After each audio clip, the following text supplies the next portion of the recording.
احنا هنا لايف؟ احنا هنا لايف. هنا لايف؟ الناس جايين اهو، استنى بس. هاي هاي. يا مساء الفل. اتأخرنا عليكم شوية؟ كتير. معلش بس أنا مش آسف. انا والله. والله أنا جاي من والله القاهرة. ما انا، هو اللي كان متأخر والعجلة عجلة العربية عملتها معاه الحمد يعني لله حاجات وصلنا لذيذة. بالسلامة وابتدينا اللايف الحمد لله. مبسوطين طيب ان الدايت نازل؟ طب ما انت معجب بنفسك وانت ربع وشك اللي طالع صح كده كده؟ حسيت ان انا برضو مش موجود. ايوه اوكي اهو. الحمد لله. الناس شافت الدايت ولا ايه الاخبار؟ في ناس كتير شافت الدايت وفي شيرز، يعني مش قادره اوصف لك عامله ازاي. ما شاء الله يعني الناس كلها لا، متحمسه. الناس مخضوضة اصلا من اللي حصل. الناس في شير في جروبس كتير عايزه قوي. دايت الحوامل. هو اي دايت هو يا الدايت ده جماعه. يمشي مع الحامل عادي جدا مفيش اي مشكلة. بالظبط. يعني خلينا نتفق الحامل بتحتاج 10% كالوريز زياده عن الكالوريز بتاعتها. يعني هي لو مثلا محتاجه 1500 سعر حراري في اليوم فهي هتحتاج 10% منهم، يعني هتحتاج 150 سعر. يعني لو كانت مزايه بس زياده على الاكل العادي اللي بتاكله هي كده خلاص البيبي كل. فبلاش يعني نحط في دماغنا ان الحامل ليها حاجه سبيشال قوي، لا هو الدايت العادي يمشي مع اي حاجه. دايما يقعدوا يقولوا لك الحامل بتاكل الاثنين. غلط تماما. غلط تماما. دي اكبر غلطات اللي بتخلي الست بقى كده تزيد 30 كيلو بقى و35 وارقام بتبقى بتخض. لكن المفروض زياده الحمل الطبيعيه هم 7 كيلو، واول 3 شهور في الحمل احنا ممكن نخس فيهم. لكن لازم نبقى عارفين احنا من رابع شهر احنا مش هنخس، احنا هنحافظ ان احنا ما نزيدش كتير، يعني ازيد 5 6 كيلو مش اكتر من كده. حلو قوي. الناس كلها موجوده معانا اهي. الحمد لله. طب يا جماعه احنا بقى عايزين نتكلم على موضوع الدايت. اكتر سؤال جه على فكره على البوست هو الدايت ده من غير يوم فري؟ الناس دايما بتتكلم يعني الناس أصلاً. كلها بتتكلم في اليوم الفري، بيسالوا على اليوم الفري اهم من اي حاجه عندهم في الدنيا. هو النهارده الجمعه اصلا، فكده كده الجمعه ده فري، خلينا متفقين. يعني احنا هنخلص اللايف ده وقيت يعني مجهزه اكله هصورها لكم بالظبط، وهبدا معاكم الدايت من بكره. طول الطريق انا بحلم بيها. يعني هبدا معاكم دايت من بكره عادي. الجمعه فري ونبتدي اول دايت ان شاء الله من يوم السبت، والجمعه الجايه لو ما تقابلناش انا هعمل لايف كده كده عندي بحيث ان انا اشرح تاني اسبوع. طيب كل اسبوع بتابع معاكم. في واحده كاتبه تامر حب عمري اسمها كده. تامر هي كاتبه اسم جوزها يعني هو تامر. بتسال على الرضاعه، رجيم الرضاعه. انا ساعه ما كنت لسه مخلفه كان دكتور باهي كان قايل لي على حاجه لذيذه كده جدا للرضاعه، هي التمر. وكان قايل لي على الزبادي اللي بالسمسم، بس هي معلقه سمسم واحده على علبه زبادي كبيره ومعلقه عسل. فكان قايل لي عليها دي اخدها مره في اليوم و3 لتر ميه. ايوه ميه كتير. ثابتين. يعني اهتم بالسوائل دايما السوائل لازم مهمه لبن جدا. وعصير. لبن وعصاير فريش عصير كل يوم وميه كتير، هنلاقي الرضاعه تبقى ماشيه كويس قوي. بالظبط. دي كانت وصفه هايله بصراحه. والدكتوره بقى كان عندي مشكله اصلا في الموضوع ده، ورحت لدكتوره اسمها دكتوره رانيا، هي متخصصه في القصه دي. كانت عامله لنا كانت بتديني موتيليوم 3 مرات في اليوم، برغم ان الدكاتره كتير يمكن ما يكونوش بيرجحوا الموضوع ده، بس دكتور رانيا كانت قايله لي على موضوع الموتيليوم ده ان هو بيفيد جدا في موضوع الرضاعه. خلونا نكمل بقيه الاسئله. الناس هنا بس بتقولك ان هي بتحبك. انا كمان بحبكم قوي والله، وبحبكم انتوا كمان عشان دكتور باهي فاتح من عنده في الانستجرام. عارفه دنيا سامي؟ عارفاها دندونه. ازيك يا روحي؟ عندكم ايه الست الحامل وعندها السكر؟ لا اعتقد دي محتاجه متابعه. طيب دي لازم تتابع مع دكتور بطنه مع دكتور الدايت في نفس الوقت. يا جماعه دايما لما يبقى شخص عنده مشكله مثلا سكر، عنده مشكله في الضغط، لازم يبقى بيتابع مع دكتور بطنه، هو اللي بيظبط له الحاجات دي الى جانب دكتور الدايت. دكتور الدايت هيظبط لك الاكل بتاعك، دكتور البطنه هيظبط لك السكر بتاعك، ولازم يبقى في تعاون وتواصل ما بين الاثنين. يعني لازم اتواصل مع دكتور البطنه واعرف ايه الجرعات اللي هو بيديها للشخص ده، او اعرفه ايه الاكل اللي انا اكله له فيبتدي يقلل جرعات الانسولين شويه او جرعات الادويه اللي هياخدها للسكر. وفي ناس كتير الحمد لله لما بتلتزم بالدايت بس واكلها بيتظبط شويه يعني بنوقف علاج السكر خالص. ربنا يشفي كل مريض. طيب في كان كومنت كده كان مكتوب استفزني انا شخصيا، بيقولوا الدايت ده ما ينفعش اي حد واللي انتوا بتعملوه ده هبد. انا بقى اللي عايزه ارد معلش على الموضوع ده. انا شفته. مبدئيا بس هو اي نظام صحي في الدنيا بينفع مع اي حد، عشان بس نبقى متفقين. القلق بيبقى لما نبطل نخس، هنا بيبقى في مشكله، فهنا لازم نتابع مع الدكتور. لكن ما دام في استجابه على اي نظام صحي في الدنيا يا جماعه نظام الدايت ده تمام. يمشي على اي حد، طفل من اول سن 5 سنين لحد سن 60 و70 سنه، مفيش اي مشكله ان هو يلتزم بالدايت ده. لا هيحصل له هبوط ولا هيحصل له اي مشاكل ولا هيحصل له نقص في الفيتامينات ولا شعره هيقع ولا الكلام ده كله، لو التزم فعلا بكل حرف مكتوب. يعني لو كان الاكل ده كويس، مش شال الاكل ده كله وابتدى ان هو يحطه في حياه الفطار وفي حياه الغداء وفي حياه العشاء وفاكر ان هو كده بيعمل دايت. لا التزم بالورقه وبالنظام نفسه، هتلاقي مثلا 5 اسبوع اسهل من كل الاسابيع. في رز ومكرونه، فاحنا مش بنصعب الموضوع وخلاص، لا هي الفكره ان انا التزم بنظام جسمي يعني يمشي عليه 6 ايام، اخد النتيجه بتاعتهم خلاص اكسرها باليوم الفري واكمل بنظام مختلف تماما.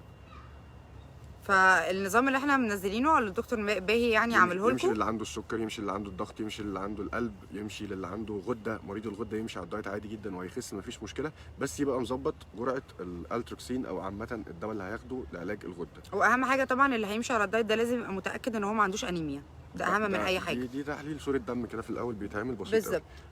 مسلم بيسلم علينا. اهلا وسهلا بيكم، ازيك يا مسلم؟ اهلا وسهلا. لازم نحييه على خطر. مكسره الدنيا. مبروك يا حبيبي. هنمسي عليكم تاني ونقول لكم مساء الفل كل الناس اللي حاضرين معانا لايف دلوقتي. عايزين نبدا معاكم من الاول. في ورقه بتبقى اسمها ورقه التعليمات.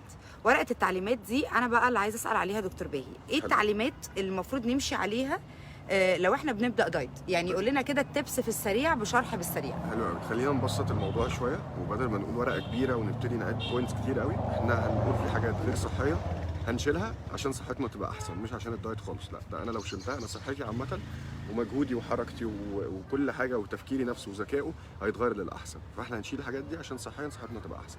اولهم هنشيل السمنه والزيوت تماما والدهون، وهنستخدم الدهون الصحيه زي زيت الزيتون مثلا او الزبده او الكلام ده كله، او الكوكونات او الكوكونات اويل، أو معلش في اويلز كتير قوي نازله الفتره دي وكلها كويسه مفيش مشكله، او البام السبراي كل ده كويس، بس ده في فتره التثبيت. بعد ما اخلص الدايت انا بستخدم الحاجات الهيلثي، الحاجات دي هتثبتني. الحاجات دي زي ما احنا بنروح نشتريها من الماركت ونقول احنا هنجيبها عشان الحاجات دي بتاعه الدايت، لا هي بتاعه الدايت عشان ما بتتخنش، بس في نفس الوقت هي ما بتخسسش. زي حد بيروح بيجيب مثلا باك قد كده بسكوت دايجستيف، وطول ما هو قاعد خلص الباك قد كده، اصل دايجستيف، اصلي ده دايت، لا مش دايت خالص. فاحنا بنمنع الزيوت، السمنه طبعا، الحاجات دي كلها مش هتنفع خالص. بالظبط كده. الاكل كله يبقى مسلوق او مشوي او ني في ني، يعني خلينا نتفق، انا مش لازم خضار سوتيه كل يوم، انا ممكن اعمل خضار ني، ممكن اعمل باميه ني في ني، كوسه ني في ني، مسقعه باميه ني في ني. وعلى فكره بيبقى طعم، معلش بس لحظه واحده عشان ست البيت اللي جوايا ظهرت حالا. الاكل ني في ني بقى يتعمل ازاي؟ معلش بقى ركزوا معايا، اوكي؟ احنا بنجيب البصلايه الاول نقطعها حتت صغيره، ونجيب حله ما بتبقاش بتلزق، نشوح فيها البصلايه، هي مش تلزق مننا ما تقلقوش يعني، والحله مش هتبوظ والله، انا عشان عارفه الحاجات دي تشغل، ولو باظت سيبوها تبوظ عادي اعملوا حله الدايت لو باظت. بنقطع البصلايه وبعد كده نشوحها كده لحد ما لونها يبتدي يحمر، بعد كده نعمل عصير الطماطم في الخلاط من غير اي صلصه ولا من غير معجون صلصه ولا الكلام ده كله، ونروح حاطينها بعد كده على البصل بالملح والفلفل والبهارات اللي انتوا عايزينها. على فكره مفيش حاجه في البهارات ممنوعه عشان بس نبقى متفقين يعني. هاني عزب بيسلم عليك. يا هاني ازيك يا حبيبي؟ انت خسيت، انت مش محتاج تحضر اللايف ده خالص. لا هاني عايزين نتخيل. فتقدروا تحطوا البصل عليه صلصه الطماطم الطبيعيه اللي احنا عاملينها في البيت، وبعد كده تحطوا البهارات كلها اللي انتوا عايزينها، بعد كده تنزلوا بقى باي خضار انتوا عايزينه وتسيبوها على نار هاديه خالص لحد ما تستوي وتبقى تمام. اي حاجه في الدنيا تقدروا تعملوها، وبعد كده تحطوا فيها اللحمه المسلوقه.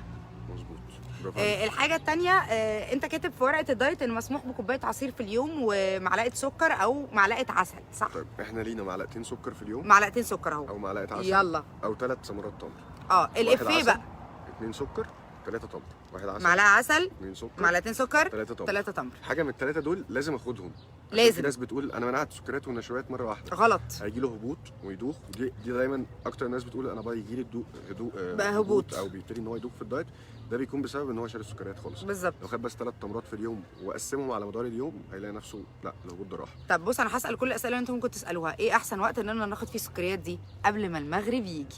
برافو عليكي. شفت انا حافظه ازاي؟ عشان نقدر نكمل الباور بتاع 6-7 ساعات اللي فاضلين في بالظبط. في ناس كمان عارف بنات بيقعدوا يكتبوا لي يقولوا لي احنا بناخد دايما معلقه العسل الصبح. على فكره العسل ما ينفعش يتدوب في ميه سخنه، دي معلومه بس ليكوا عشان بيفقد نص فوائده تقريبا. هاتوا كوبايه ميه دافيه الصبح، لو بتشربوا نسكافيه، بتعملوا قهوه على فكره ينفع جدا تعملوها بالعسل. ضد الحاجات اللي بتتعمل الصبح والمشاريب اللي بتتعمل الصبح. ليه؟ الناس كلها بتحب تشرب كوفي عادي يعني. لا يشرب كوفي مفيش مشكله، بس بقى المواضيع اللي بتدخل في الجنزبيل ورجل النمله. لا انا مش هقول كده خالص، انا كنت هقول الصبح قبل اول ما تصحوا لو بتعملوا عصير برتقال مثلا دوبوا فيه معلقه العسل. لو مش هتشربوا عصير دوبوها في ربع كوبايه ميه. كوبايه الشاي نفسها ممكن نحلي بالعسل يعني دايما بس هي خلوا معلقة في اليوم. معلقه واحده بس، معلقه عسل واحده او معلقتين سكر. وناخد بالنا من حاجه مهمه، في ناس كتير بتغلط وتقول لا انا هستخدم سكر بني عشان ده بتاع الدايت. لا، خالص، هو الفرق السكر فرق البني لون. بس ده معمول من حاجه وده معمول من حاجه. لا هو ده السكر اساسي، والابيض لونوه عشان شكله يبقى حلو. لا بس انا اعرف ده ان الفرق في كتير حاجه يعني. بتبقى من قصب السكر مظبوط. وحاجه بتبقى الاثنين في الاخر هتديني كالوريز كتير قوي. سواء ابيض او بني الاثنين كالوريز كتير. هو صحيا احسن، ما فيهوش الوان، ده الفرق الكبير قوي. اكبر فرق فيه ان هو ما فيهوش الوان. يعني السكر البني بيور. او السكر الابيض هما برضو معلقتين. بالظبط كده. تمام. اللي يزيد عن كده اي سكر دايت انت بيريحك طعمه تكمله باي كميه، اي نوع. بصي يا اسراء، معلش عشان جه سؤال دلوقتي للانيميا. بصي يا اسراء، انا في حاجه كده مشروب انا بعمله احمر، ده بيبقى مفيد جدا في موضوع الانيميا ده، كان دكتوري قايل لي عليه. السموذي ده بيبقى عباره عن بنجر مسلوق، مش سلقه جامد طبعا، يعني سلقه نص سلقه كده، وبيتحط عليه كريز، بيتحط عليه بلو بيري، يتحط عليه ريد بيري، اي حاجه خضراء، فراوله، اي حاجه، وتحطي عليه معلقه عسل، نص ليمونه، وتشربيه. ده عظيم. عصير البنجر هايل، وممكن على فكره يتشرب بنجر بس لو الحاجات دي مش متوفره في السوبر ماركت. وممكن نبدل معلقتين السكر او معلقه العسل او الكلام ده كله بمعلقه عسل اسود، دي هتفيدنا برده في الانيميا كويس قوي. معلقه العسل الاسود برده دي عظيمه، مشكلة. حلوه جدا. طيب انا بحاول افتكر كل التبس اللي احنا ممنوعين في الدايت. في 5 فاكهات ممنوعين في الدايت: البلح والتين والموز والمانجا والعنب. طيب الموز ممنوع لغايه بعد الساعه 7 بس. انا ما برشحش الموز خالص يا جماعه، ما تسمعوش كلامه معلش. بالنسبه لي الموز طالما الشمس لسه موجوده هنعمل خناقه اقسم بالله واحنا لايف وبيتفرجوا علينا ناس كتير دلوقتي. هناخد موزايه في اليوم. ما تاخدوش الموز يا جماعه، اسمعوا مني، الموز بيتخن. هنا بتاكلوا موز في الدايت ما تاكلوش موز، انا باكل الموز بتخن. لو سمحتوا ما تسمعوش كلامه في الموز. بتخسوا ولا ما بتخسوش؟ هم اللي هيقولوا. موضوع الموز ده انا بنشوفه بعدين ان شاء الله. ابعدوا بلاش الموز، اشتروا مني، انا قديمه معاكم، انتوا بتثقوا في كلام. بلاش الموز. الكلام ده صح يا دكتور اللي بتقوله ايتن، برافو. اهو الله الله ظهر الحق والله. منورين بقى. موز طبعا. لا لا يا جماعه حرام عليكم والله لا، والموسف انا بشم الموزايه بتخن. يعني خلينا نتفق، هو في دايت الموز اصلا. ايوه دايت الموز ده ما ينفعش معايا، بتخن يا جماعه والله العظيم 3. ايه، في اجسام بتقبل واجسام ما بتقبلش، للاسف ان دي حاجه احنا يعني عادي وكنت بخس. هي فعلا لاجسام، يعني اجسام يا جماعه، في ناس بتقبله وفي ناس لا. كتير قوي اختلفت فيها حته الموز دي، يعني فعلا معظم الدراسات بتمنع الموز، بس احنا بنديها واحده في اليوم تدي نسبه نشوياته كويس. بنديها دايما للناس اللي بتتمرن كتير، الناس اللي بتنزل تروح الجيم، دايما بنقول له خد موزايه قبل التمرين 3 تمرات. ده الاستخدام الصح ليها. لكن اهم 4 فواكه بالنسبه لنا انا دايما بسميهم متعب. الناس كلها هتبقى بالنسبه لها اسم متعب سهل. متعب ده ايه؟ ميم اللي هي المانجا، والت اللي هي التين، والعين اللي هي العنب، ايوه، والب اللي هي البلح. ايوه البلح، انا نسيت البلح. مانجا، تين، عنب، بلح. تحيه كبيره قوي برضو للاعب يعني عماد متعب طبعًا. اللي مسيطنا ملك الدقيقه 92 نجم الاهلي الكبير. انا بحب اتفرج عليه. بنحبك يا اهلي. يعني امبارح لسه كنت بتفرج عليه بقول هو ده عماد متعب ما شاء الله عليه، بس عايزه يجي لي. ده نداء يا دكتور عماد لو سمحت زياره لدكتور باهي بقى. احنا بنحبك، ودكتور باهي شايف ان في كده حاجه ممكن تتظبط، نخلي الفت احسن. انت قمر ونخليك قمرين كده كده. ايه تاني. طيب انا بحاول افتكر برضو معاك بقيه التبس بتاعه في ناس كتير بتسال الاكل بيبقى ليه مواعيد ولا فري؟ بصي هقول لك على حاجه مهمه قوي في الحته دي، يعني الصح ان احنا هنثبت المواعيد، ده الصح. اوكي. بس احنا كمصريين ان انا اصلا يعني يومي مش متنظم وابتدي اقول لا طب انا هعمل دايت وفي نفس الوقت انا هلتزم بوقت معين، انا كده حاطط على نفسي حملين مش حمل واحد. يعني انا مش بعمل دايت بس، انا في نفس الوقت بظبط وقتي. فانا بقى يعني كل طاقتي بقت متقسمه 50% على الدايت و50% على ان انا اظبط وقتي. يعني ثانيه واحده معلش يا دكتور، يعني معلش يا شروق، يعني انا جايبه الدكتور من مصر لحد هنا. والله. اوكي، ويعني جايباه بتحديد يعني مباشر وفي الاخر تقولي سيبيه هو يتكلم. يعني ده اسلوب، ده كلام ان انت بتعمليه ده؟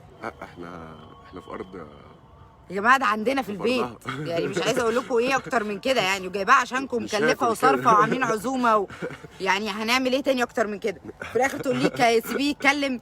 طب مش هيتكلم وهقفل اللايف ولا حره، واللايف بتاعي والصفحه بتاعتي والموبايل بتاعي وكل حاجه. بس هي قاعده كده النهارده خلاص. طيب ايه تاني عايزين تسالوا عليه؟ دكتور باهي كان بيقول يا جماعه تثبتوا مواعيد الاكل، ده احسن حاجه. بس في نفس الوقت لو حد اوريدي مواعيده متلخبطه فما يحطش على نفسه لود ان هو يظبط مواعيده. دبس الرمان على السلطه يا نهار. ممكن معلقه ممكن معلقه في اليوم. طيب فعلا على السلطه بتدي طعم مختلف كده. وكل الدريسنج بتاعت السلطه، يعني لو دخلنا الماركتس الكبيره هنلاقي في دريسنج للسلطه بتبقى لايت. يا دكتور احنا كفايه ان احنا هنشتري اكل الدايت، ما تدخلناش في دريسنجز وسوبر ماركتس وشغل ازرق علشان ايه؟ يعني الموضوع ما الناس دي يكبرش. بتبقى بتحاول فاكر تلم إن على العيش قد ما والكابوتشي. تقدر. يعني ايه اكل الدايت اصلا بيبقى كله بروتين، مفيش عيش مفيش لحمه مفيش مكرونه، فلو سمحت يعني ايه لا بس احنا خلينا اول اسبوع نشتغل على الدريسنج اللي بيتعمل في اول اسبوع في البيت. رز ومكرونه. اول اسبوع في رز ومكرونه. ما تخافوش هتخسوا يا جماعه. تاني اسبوع رز عشان ومكرونة نعمل رز هتخس. ومكرونة. خامس اسبوع في رز ومكرونه تاني. طيب تخيل اهو. بقى هتاكل في اول اسبوع وفي خامس اسبوع رز ومكرونه. يعني في بقى هتقعد أكتر تتحرم من منه كده؟ 3 اسابيع بس. انا في ناس ما بتشوفش رز ومكرونه 3 شهور. احنا عايزين نعلي صوتنا شويه لان الناس مش سامعه قوي. مش طيب دي اول حاجه. الحاجه الثانيه اللي كنا عايزين نتكلم عليها ايه في ورقه التعليمات؟ طيب ورقه التعليمات برضو من اهم الحاجات ان احنا نتجنب الاكل الدسم. الاكل الدسم بمعنى ايه؟ إن البط، نتجنب الحمام، لا اللي هي اللحوم الحمراء. اللحوم الحمراء. ايوه بط، حمام، وز، ديك رومي. يعني دايما لو مثلا هناكل فراخ نخلينا في الصدر. بالظبط كده. يعني بصي صدر الفرخه وورك الفرخه ده مش هيفرق قوي، بس هي اللحمه، عارفه اللحمه الحمراء اللي هي الوز والبط والديك الرومي، اللحمه نفسها بتبقى دسمه. انا اصلا ما بحبش الحاجات دي. ما هي كلها تقيله قوي. بس فده بيبقى يعتبر اكل دسم. نتجنب اللحمه الضاني. يعني اي حد بيحب اللحمه الضاني لا مش هينفع تعمل دايت وتاكل لحمه ليه والنبي ضاني علي صوتك الناس وتبقى- مش سامعه. اللحمه الضاني ما ناكلهاش. هاتوها لي. هاتوا لي هو هياكلها عشان هو عايز يتخن. اصل الدكتور الدات بتاعنا عايز يتخن. بتخن نفس اليومين دول والله. طيب البنجر المسموحه، كميه مسموحة، البنجر مفيش المسموحه مشكلة. في الدايت ممكن واحده كامله كده مفيش اي مشكله، تتقطع في السلطه كتير. وتتاكل سناك، لا مفيش مشكله. بس البنجر مليان سكريات. خلينا نتفق ومحدش هيقدر ياكل واحده كامله المفروض يعني. لا انا عندي استعداد اقعد على الحله كلها واكل عادي، ما عنديش مشكله، بعشق البنجر اصلا. طب يا جماعه كده جالكوا اهو برضه على فكره دي معلومه انا ما كنتش اعرفها والله. ممكن نحط على طبق السلطه كمان سويت كورن، ناخد معلقتين كوار كده على طبق السلطه يبقى طعمها حلو. ما تبوظش الدنيا، ممكن دول مش برضه هيحطوا الفاصوليا معلقتين. الحمراء اسمع كلامي العلبة. والله. اقول لك على حاجه، مش دول فولورز بتوعي انا عارفاهم، هتقول لهم معلقتين كورن هتلاقي البتاعه اتفتحت اتدلقت كلها في السلطه. اعلي الحرق ازاي يا جماعه؟ الحته دي بالنسبه لي مفيش حد حرقه مش كويس، بس انت ما مشيتش صح على حاجه تناسبك، بس مش اكتر من كده. شيل من دماغك فكره ان انت حرقك ضعيف، شيل من دماغك ان انت عندك مشكله. دايما دلوقتي الناس بتيجي اعمل تحاليل ايه؟ انا مش عايز منك تحاليل، انت ليه جاي متوقع ان في مشكله؟ انت بني ادم طبيعي، حصلت لك مشاكل خلت وزنك يزيد شويه، هنحلها وزنك هينزل بكل بساطه، اي حد يقدر يعمل ده. وعايزه اقول حاجه مهمه جدا يا جماعه، عشان في ناس بتسال على منطقه البطن. منطقه البطن ما لهاش يا جماعه رجيم مفيش مناسب. الكلام ده، مفيش حاجه اسمها رجيم للبطن لمنطقه رجيم معينه. للجناب، رجيم لا للشعر، هنتكلم الكلام بقى، ده هنتكلم مش في صح. جلسات. الجلسات ممكن احيانا الأجهزة بتجيب تساعد نتائج، شوية، الاجهزه بتساعد بنسبه كده، لكن إن إحنا- مفيش رجيم لمنطقه معينه. مستحيل. وعايزه اقول لكم على حاجه، عشان في ناس كتير جدا بتشتكي من بطن بعد الولاده. كل جسم وليه طبيعته، زي ما في واحده ممكن تبقى 40 كيلو تخلف تزيد في الحمل 30 40 كيلو وترجع بعد كده تاني 40 كيلو بعد 3 4 شهور. دي طبيعه جسمها وده ربنا خالقها كده، خالق طبيعه جسمها في كده. ناس بترجع طبيعيه 100%، وفي ناس ولا تانية ما كأن في أي بترجعش، حاجة. وفي ناس بترجعش، في بيبقى عندها 5 مشاكل. كيلو بيفضلوا معصلجين وفي مش عايزين في ينزلوا. اللي هي الحته البطن نفسها بتاعت القيصري اوقات، يعني بالظبط. تبقى بطنها نزلت خالص وممكن كمان يطلع لها عضل، بس حته يبقى في الاخر كده اللي هي بتاعت القيصري دي بيبقى احسن علاج ليها حقن الميزوثيرابي، بس بعد ما اخلص خالص. يعني انا مثلا وزني 75 كيلو وعايز اوصل 56 كيلو، انا بعد ما اوصل 56 ان اتبقى حاجه، صوتك واطي. لو اتبقى حاجه بعد ما اخلص خالص هبتدي افكر ساعتها في الميزوثيرابي كحقن عشان تشد لي المنطقه دي، مش اكتر من كده. طيب عندكم اسئله ايه تاني؟ مش سامعين، هنعلي صوتنا. علي صوتك لو سمحت اكتر من كده. حاضر. التين الشوكي ايه وضعه؟ يا جماعه احنا قلنا التين ممنوع، مش متعب؟ انتوا نسيتوا ولا التين ايه؟ الشوكي ممنوع، التين البرشومي ماشي. وهناخد منه قد ايه؟ مش طبق، مش 8 و10 والكلام ده. انت الحاجات دي ما قلتهاليش ليه قبل كده؟ دي مفاجآت عشان ده انا هقتلك دي مفاجآت عشان والله الساعة. هقتلك. دي ده جايبة لي انا الساعة. يعني انا كله. بتقدر. عايزه اقول لكم والله العظيم في الصيف انا بتقدر اكتر من الشتاء. يعني انا عاده لما بحب ابدا دايت ببداه بصراحه في شهر 10. ليه؟ بتبقى الدنيا ابتدت تطري لا عشان هي بتحب تعك في الصيف كله، والمانجا بتبقى مشيت بس. والتين بيبقى مشي والحاجات دي كده. كلها بتبقى اتكلت على الله. فببقى انا بقى ايه قاعده مع البرتقال واليوسفندي والحاجات بتاعت الشتاء الجميله دي. اول مره اسمع منه الكلام ده وحياه ربنا. ده انا بعد كده هجيبه لايف تاني قريب بقى على يمكن يدينا شويه بيرميشنز لحاجات تانية كان حارمني منها. شويه بيرميشنز كده للناس كلها. ناخد كل يوم مكعبين دارك شوكليت، نجيب اي شوكولاته دارك من اول 60%، مش لازم 80 و90 فهتضرب. شوكولاته دارك من اول 60% موافقين عليها، هناخد مكعبين كل يوم. انتوا بس ايتن لا. بس يا جماعه والله العظيم انا فعلا بقى انا بدخن، انا يعني لو شفطت شويه هوا كده شويه هتلاقوني اتخنت 2 كيلو على طول. فانا فعلا الكلام اللي هو بيقوله ده انا متاكده ان انا لو مشيت عليه هبوظ الدنيا. فبليز والله العظيم اللي يقدر يستغنى عن الحاجات دي يستغنى عنها يا جماعه. هي المخش كام تقول لك هعمل شويه فشار، تعمل شويه فشار تلاقيها واكله طبقين قد حله ما شاء الله بألف هنا، ما عنديش مشكله. بس ده اللي بيحصل. مكعبين دارك شوكليت هتبقى البار كله هتلاقيه خلص. فلا لو هناخد فعلا المعقول مفيش مشكله. ممكن ناخد فشار، ذره، ترمس، بطاطا 3 مرات في الاسبوع، يعني يوم او يوم لا. بالنسبه لانواع اللبن اللي ممكن تستخدم في كسر القهوه والحاجات دي او الشاي بلبن والحاجات دي، احسن طبعا يبقى خالي الدسم الاحسن. ولو كامل الدسم ما عنديش مشكله، كوبايه يعني واحده. انا بسمح بلبن كامل الدسم كوبايه واحده مدار اليوم بالظبط. تقسم على اليوم قسموها كله بالظبط. لو شربت كوبايه مثلا، حد بيحب شاي بلبن كلها لبن، خلاص خلص اللبن بتاعه. طب خد نصها في كوبايه شاي بلبن ماشي، عنده نص تاني ممكن يعمل موز بلبن، بلاش موز، جوافه بلبن. شكرا. كيوي باللبن. يستخدم اللبن زي ما هو عايز، قهوه بلبن، نسكافيه بلبن. يعني البطن ما بتنزلش بالجلسات يا دكتور؟ هتنزل بالدايت قبل الجلسات، والجلسات هتساعد ان هي تنزل بقى اكتر شويه. وتشد كمان بالظبط، بحيث ان انا مثلا انا نزلت بالدايت مثلا هقول 8 كيلو، الجلسات تساعد ان يبقى في 60 70% منهم من البطن. يعني انا بدل ما جسمي يبتدي يكسر الدهون مثلا في كل حته، لا انا بكسر له الدهون وبجهزها له، هو بيصرفها على طول.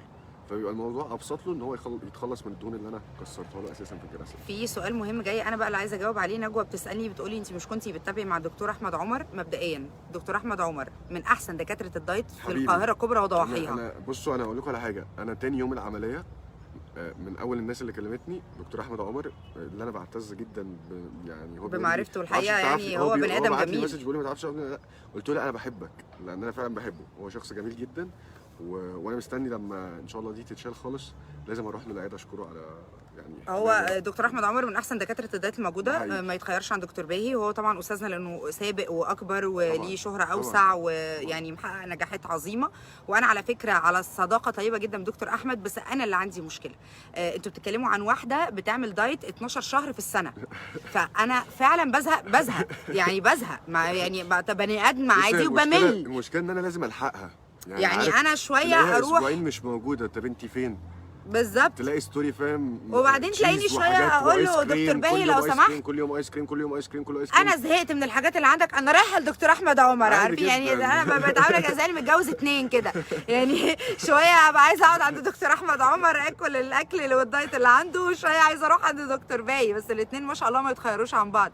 اخواتي التانيين على فكره ماشيين عند دكتور احمد نوير، فيعني احنا انا ما عنديش مشاكل مع حد برضه. دكتور احمد نوير برضه من الدكاتره المهمه جدا، بس باقي بقى يعني مؤخرا يعني احنا كنا في مدرسه واحده بالظبط، كنا مع بعض في المدرسه، ده حقيقي. وانا كنت هادي قوي وطيب زمان بقى الكلام ده.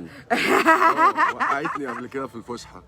والله ما كنت اقصد، انا كنت بجري بظهري وانت واقف ورايا. لا اله الا الله. شفتي اتشالت لحد ما اللايف اتقالت. مش ممكن، قلبك اسود قوي يا اخي.